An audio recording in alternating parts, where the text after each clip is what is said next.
One of the scariest things about learning Greek are participles. There are lots of different participle forms, and you might look at the table of participles at the back of the grammar and be overwhelmed with the amount of learning involved there. So as we get into participles, we're going to take incremental steps. We're going to learn some of the basics now and pick up more of it later on. With some good learning at a disciplined pace, participles don't need to be overwhelming. But first, what is a participle? Well, a participle is a verbal noun.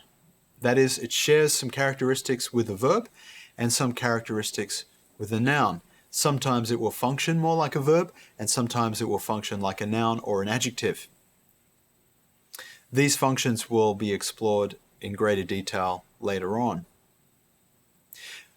But the participle is very common in New Testament Greek. There are more than 6,000 participles in the New Testament, which means this is a very important part of learning how to read the Greek New Testament. We're going to start off easily, and so we'll look at just one set of forms right now.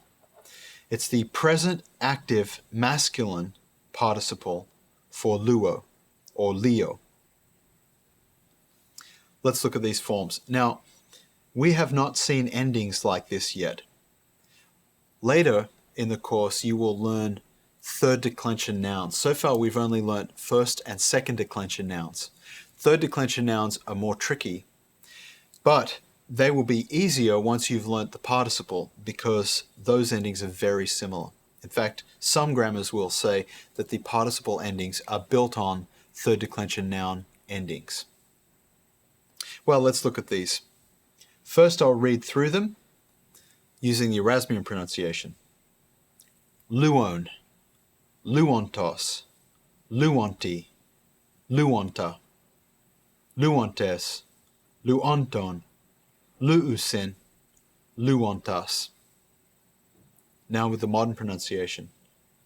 Leon, leontos, leonti, leonta, leontes, leonton, liusin, leontas.